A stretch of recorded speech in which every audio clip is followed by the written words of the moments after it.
Hello and welcome to the Property Roundup here on iPropertyRadio with myself, Carol Tallon, the show where we chat to industry experts to get a view on activity on the ground and to learn about new trends emerging. This show is sponsored by Daft.ie, Ireland's most visited property website. Today, I'm delighted to be joined by returning guest, Ronan Lyons, Associate Professor at Trinity College Dublin and economist with Daft. Ronan, you're welcome back. Thank you for joining us today. Thanks for having me on again, Carol. Ronan, I feel like we are constantly moving through a cycle of reports that are giving increasingly confusing news about the property market. So let's start maybe with an overview of the rental market just based on the most recent Daft report. So you might just give us some of the headline insights from the most recent data. Absolutely. Now, as you mentioned, there's lots of different reports, and many of them cover different elements. What the Daft report, hopefully I can objectively comment on it, or somewhat objectively comment on it. What I think it's good for is it gives a good sense of the open market in the rental side of things. There is a measure in the report which looks at the rent paid by sitting tenants, so people who don't move, and over the last 7 or 8 years, those two things have diverged, that if you stay put, you're on a different path than if you move. In the open market, it has been at least 2.5 years or so, or arguably you could say 7 or 8 years with a little break around COVID, of worsening availability of homes to rent. So somebody in the open market would have had only a couple of hundred properties to choose from in Dublin this time last year. Since then, and this is what the focus of our November report was, things in Dublin have actually improved a bit. That there were almost 3 times as many properties available to rent on the 1st of November this year than the 1st of November last year. It's still at a very low level compared to what you might think of as healthy for the Dublin market. We're still only a fraction of what's healthy. But that said, it's an improvement. It's moving in the right direction. And I think what particularly underscores this is when you look at what's happening elsewhere in the country. That improvement is not happening elsewhere in the country, and rents are still increasing. There's parts of the country where rents are up 20% year on year. In Dublin, in the open market, rents are up only 1% since the start of the year. And that would be a pretty dramatic change based on what we had seen in 2021 and 2022. And Ronan, what do you attribute that to? I mean, because we're seeing this increasing urban-rural divide. We're seeing increasingly post-COVID that people are choosing rural Ireland. But as you rightly point out, there isn't new stock coming on the market. So what is, I suppose, what are the factors that are driving driving those stats? Are we just seeing slightly more supply coming into the Dublin market? Yeah, if we think about a step back in the process, what is it that Dublin in particular and the country in general needs? It needs more homes. Policy has traditionally focused on homes for owner-occupiers. That's where the biggest votes are, I suppose. More recently, it's put a lot of attention on social housing, broadly defined. There's new cost rental, there's shared equity, there's various different supports for owning and for social housing. The bit that only got attention for a couple of years before it was sort of put back on the shelf is rental housing. In 2018, the government made a conscious choice to try and encourage new supply in the rental market. Now, what happened, unfortunately, is that COVID happened in the middle of that. And before any of these new homes came to fruition, got built and finished, they all got sort of tied up in the lockdowns. And at that time, a lot of political pressure came on the government. They said, well, look, you made all these concessions for the rental sector and nothing's come on stream. What are you going to do now? And they sort of basically caved in and said, you know what, you're right, and they got rid of the build to rent and they got rid of strategic housing developments. But in between, so there's about 3.5, 4 years where government policy did actually favour rental housing. A pipeline emerged of maybe 40 to 50,000 rental homes, almost all of them in Dublin. And those are starting to come on stream. So they would have gone through planning, and then the financing, construction, and so on. And over the last 18 months in particular, there's been a steady stream of these new rental homes into the Dublin market. And that's the only difference between Dublin and the rest of the country in terms of the rental market. It's the extra supply that the capital is seeing that the rest is not. And that's why I think we're seeing rents stabilise in Dublin as they still rise elsewhere in the country. It's very helpful for me, not being an economist, to hear you clarify there about that kind of window of pro-PRS policy. But a window by its very nature has closed now. So what does that do in terms of forecasting? Are we seeing a temporary respite in the Dublin market? Yeah, I would estimate that the Dublin market alone is probably short something like 70 to 90,000 rental homes, or at least was as of 2021, say, was short somewhere between 70 and 90,000 rental homes. It's added maybe 12 or 15,000, and it may add another 12 or 15,000 before the current pipeline sort of closes out. The planning permissions will expire and that kind of thing. The whole international environment has changed. Ireland moved at a reasonably good time. I won't say at the best time. It could have been maybe 3 or 4 years sooner in doing so. But it moved at a reasonably good time in favour of private rental developments. But as it closed that window, as you described it, the international macroeconomic environment changed completely. We went from no inflation in the world economy to lots of inflation post-COVID and post the invasion of Ukraine. And now when we look at where capital is looking to invest, it can get pretty solid returns on these reasonably safe assets like government debt. So it's less interested in private rental than it would have been 3 or 4 years ago. So even if the window is still open, it would be a slower flow anyway. And really the ultimate challenge is this is not a Dublin specific problem. We need new rental housing in Cork and Galway and Sligo and Athlone and all around the country. Every single town and every single city needs lots of new rental housing. But the only place, even with conditions as favourable as they were, the only place it was viable was in Dublin. And that's a more fundamental problem. So there's a kind of the window is closing. Dublin may get 30,000, perhaps even 40,000 new rental homes in this particular episode. That is very welcome, but it almost certainly won't be enough to bring rents back down in the wider market to affordable levels. And of course, it does nothing to solve the problem elsewhere in the country. That's a more deep-seated issue, in particular around construction costs. The construction costs in Ireland are quite high compared to everyday incomes. I want to come back to talk about the viability of development in the regions. But just before we move off this topic, when we're looking at rental increases of an average of 1% in Dublin versus up to 20% in the regions, what is that telling us about what we can expect to see in the regions? And I always enjoy your work because you explain the data, you explain the trends that underpin those stats. So how do you explain, say, the huge rises we've seen across the regions? Is that purely down to there was supply and people using it and there's no new supply? Like, how do you explain that? So if we go back to the 2010s, the rental inflation in the 2010s was mostly a cities phenomenon. So it was Dublin and Cork and Galway and Limerick, and to a lesser extent Waterford. And it was the Dublin area. It was the counties around Dublin too. That's not to say conditions were easy elsewhere, but it was nothing really like what we were seeing in the main cities. Availability was falling in rural areas, but it wasn't really a problem. Two things changed. The first was like a reshuffling within the country of where the rental demand is. And that was because of COVID.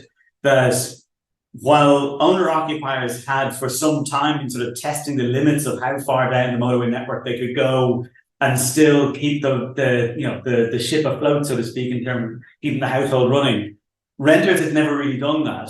But with office-based work going virtual for a long time and partly virtual still, lots of renters said, well, we can try and do the same. So I had a postdoc who lived in Clare and worked in Trinity, and when he came to Trinity when he needed to, but he was happy out living in Lahinch and coming to Dublin when he needed to, and he wouldn't have been able to do that pre-COVID-19. So there was a reshuffling that hasn't really worked its way through yet. We're still in that kind of adjustment phase. That rents in Dublin are up maybe 20% since the pandemic, but rents in rural Ireland are up 50%. And that's showing us that kind of gap between Dublin and elsewhere is narrowing because it's easier to live in rural Ireland. The second bit is that as that readjustment, which if you think of it as like Dublin versus rural Ireland adjusting, or maybe cities versus rural Ireland adjusting, on top of that, Ukraine happened, and that kind of supercharged the rental sector that was already very strained, as in we had 100,000 extra people to accommodate, and everything in the housing system in Ireland got stretched almost to breaking point.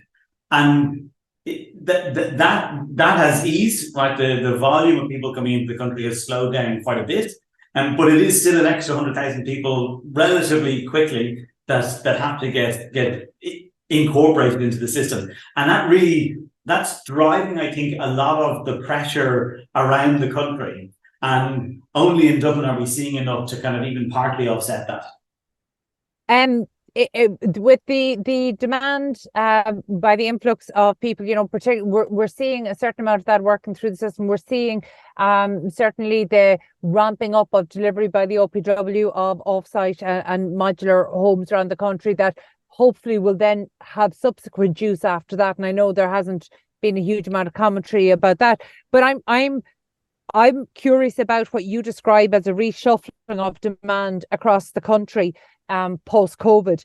Is it too early to read into this? I know you described it as really not yet settled, but the reality is we saw that for possibly the first time in a generation, workers got to choose where they lived because they didn't have to live beside their workplace or within easy commute of the workplace.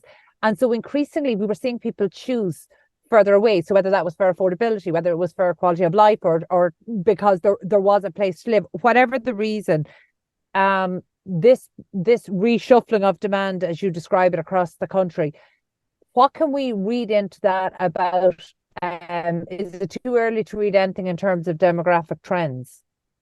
Well, I think if we look bigger picture, we've gone from a kind of what you might think of as industrial economies. And Ireland maybe skipped this bit, but if you look at rich countries in general, they were industrial economies where sort of inevitable that you were going to be close to the factory or within easy commuting distance of the factory, and the agricultural sector was small, and obviously Ireland was quite different in this regard until quite late on.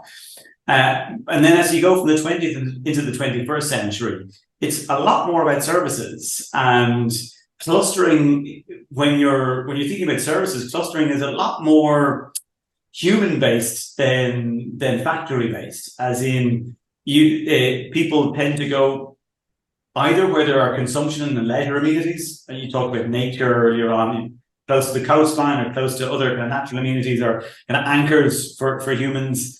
But also it could be just other people, right? That we like clustering. We're a social species. We love clustering together because that allows us to enjoy kind of variety, whether it's variety of restaurants, a variety of gigs, or whatever it might be, whatever you're doing at your stage in life.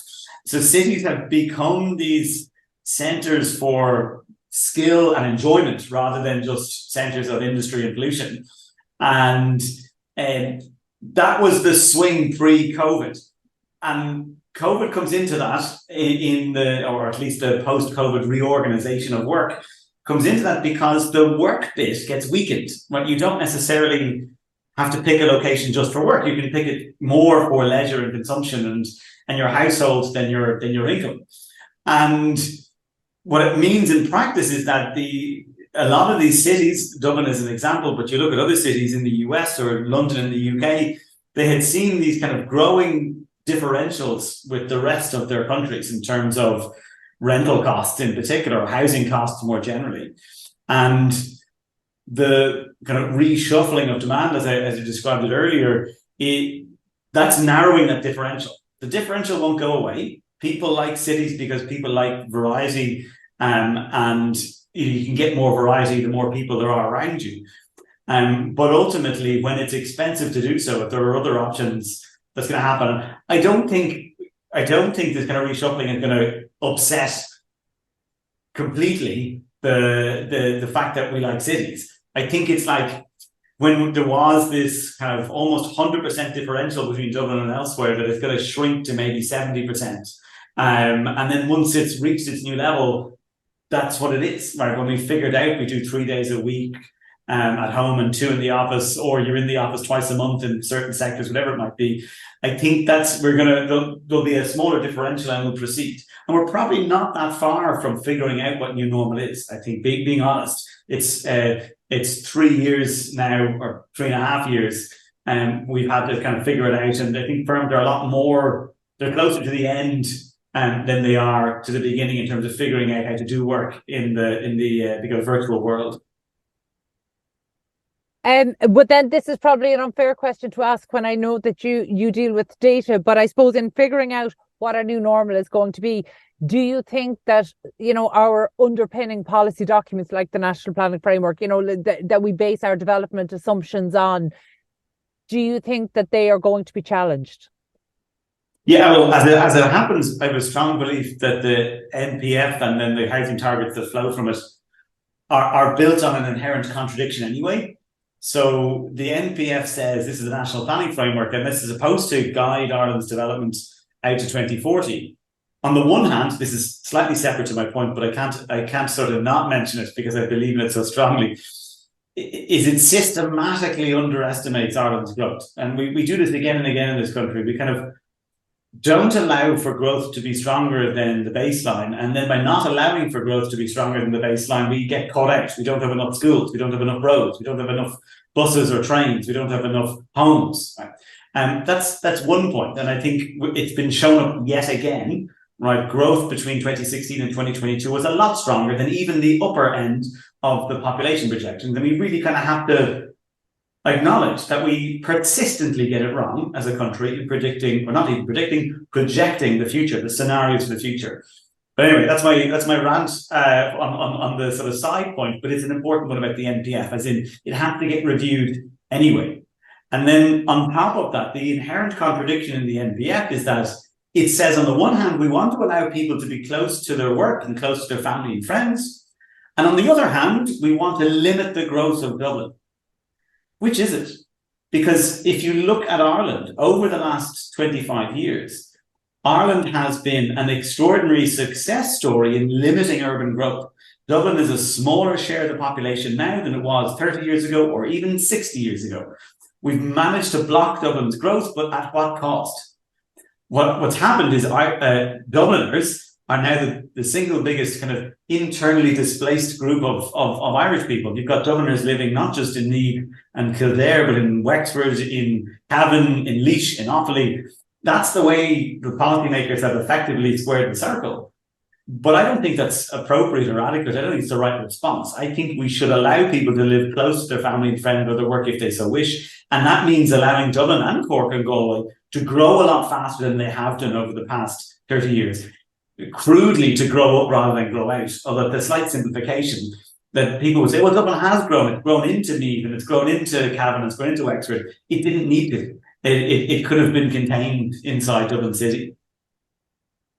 And for somebody like me who doesn't understand, when you talk about, I know you said it was only a side point, but it's something I'm curious about. The NPF, in that context, what could be the motivation for a country systematically underestimating its growth?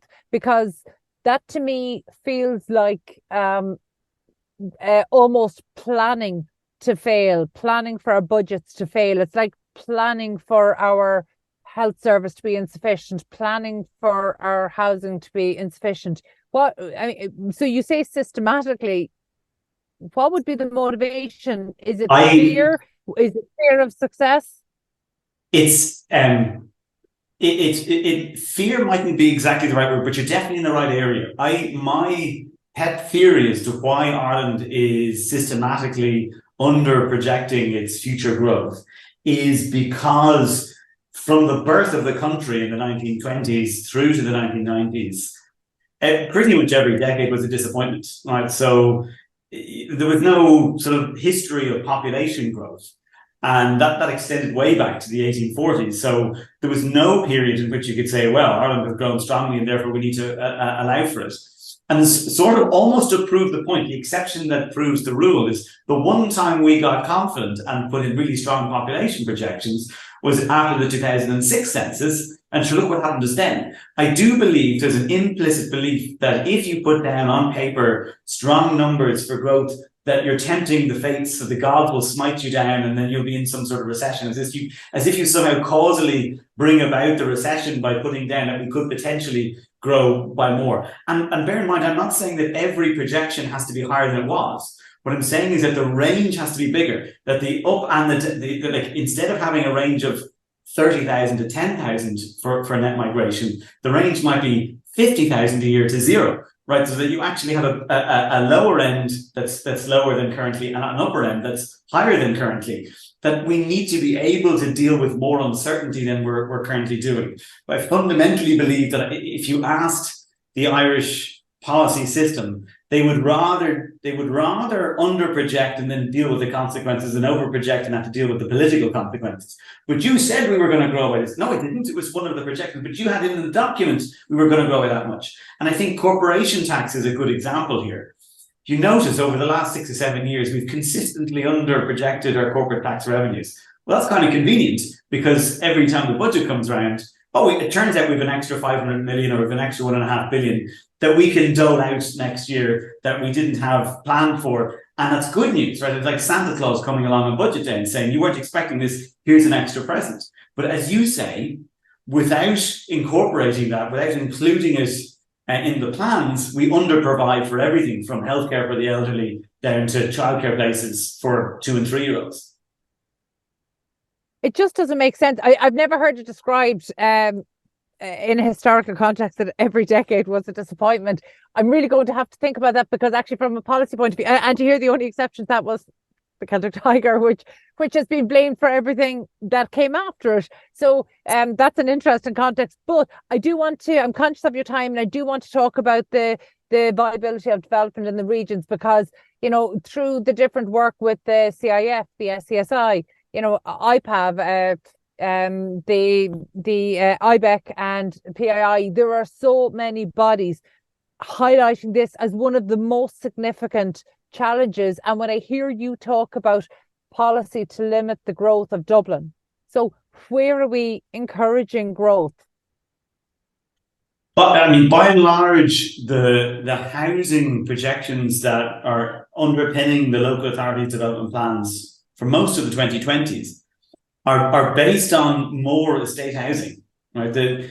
Formally, national policy is about density for the first time. That's relatively new in the last 5 years, that the government has recognised density as a key part of the solution. But de facto, when you look at the numbers that come out of the methodology they have, which is called the HNDA, the Housing Needs and Demand Assessment, when you look at the numbers that come out of that, it's actually based on maintaining the structure of 3, 4, 5 person households relative to 1 and 2 person households. That is way out of date. So it means that the system is preparing to build a lot more estate housing on greenfield sites, even though at a top level, the system knows it needs more 1 and 2 bed apartments in the cities and towns.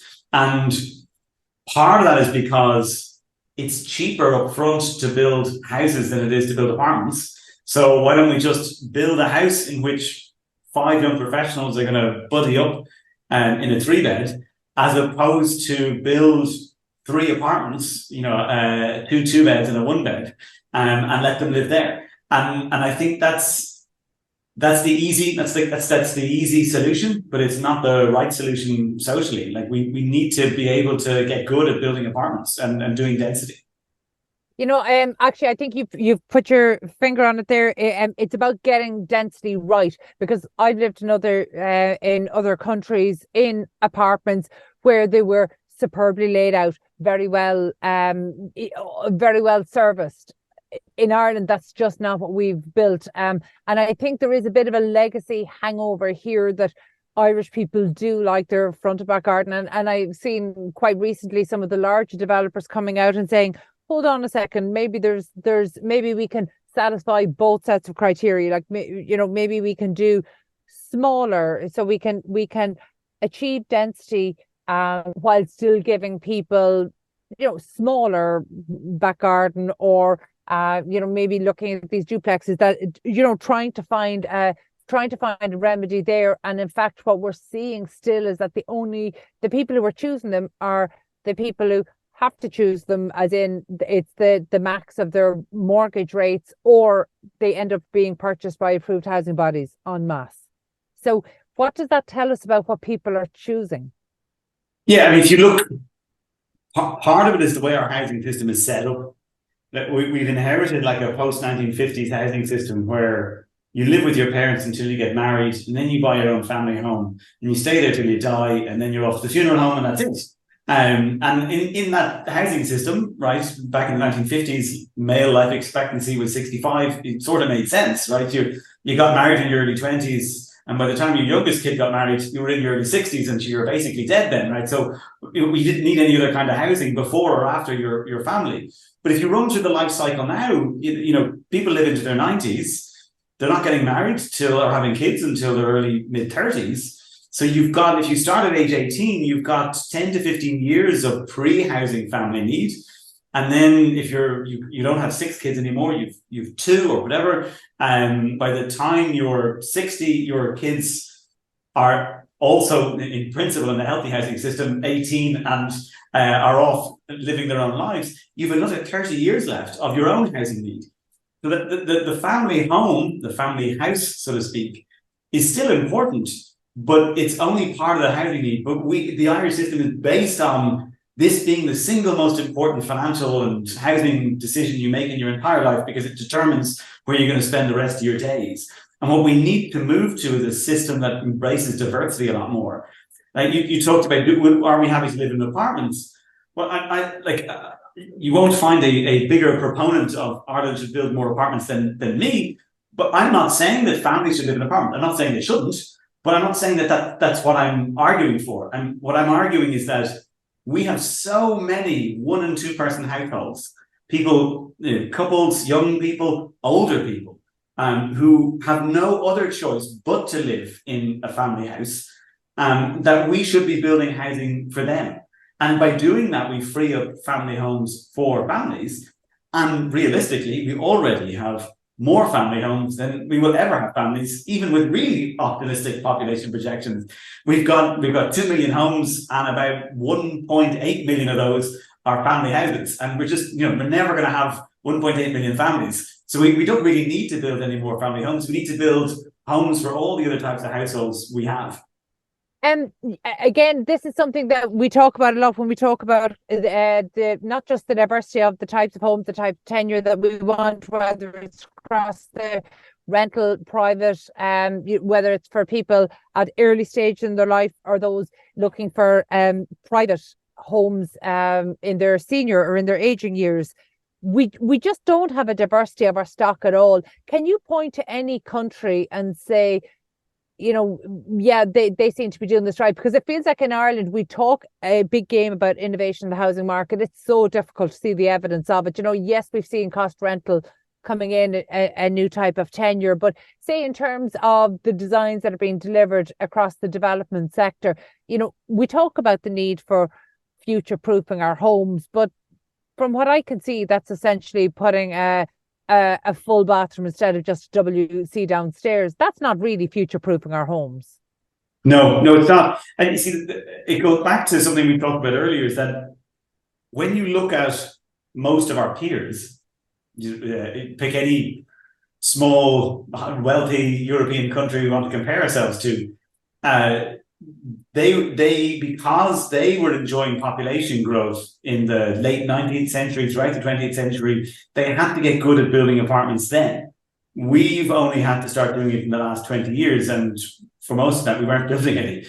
And that's why it's a unique challenge. We can certainly look to what other countries do about, for example, how they zone and how they do planning, and we can try and do better. But it's our own challenge that no other country has, because no other country has had to face the same demographic path that we've had over the last 100 years or so.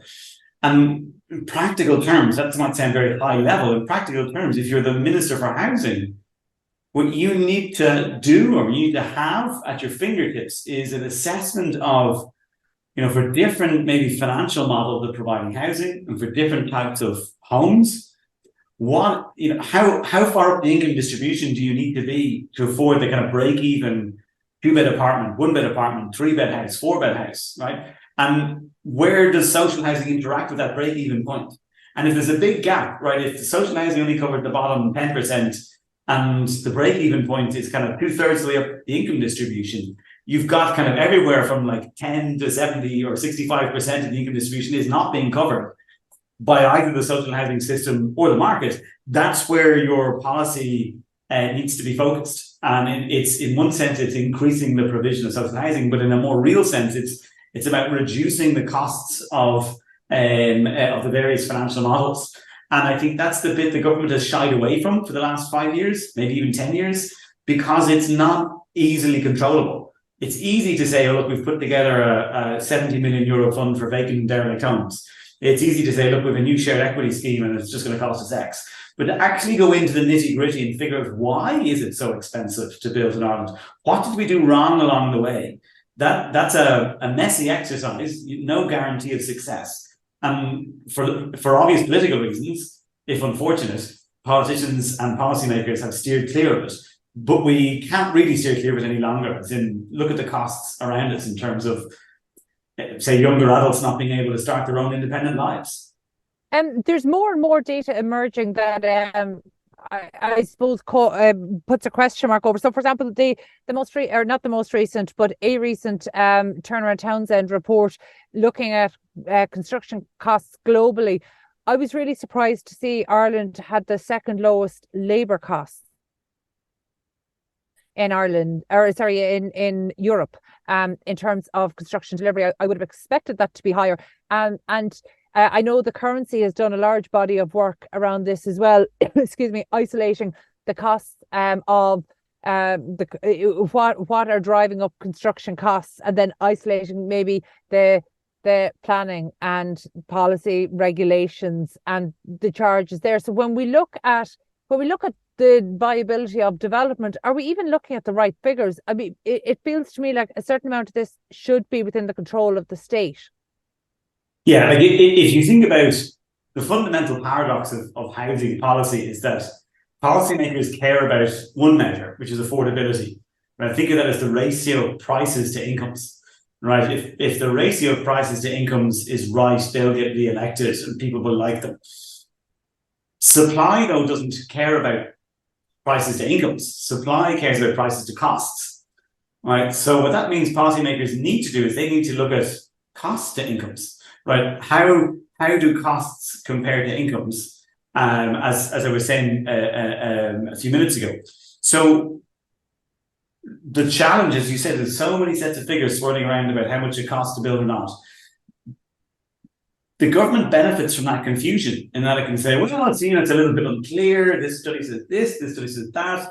And this study compares Dublin to 2 other cities and it says there's no problem. That was one study that they liked to cite.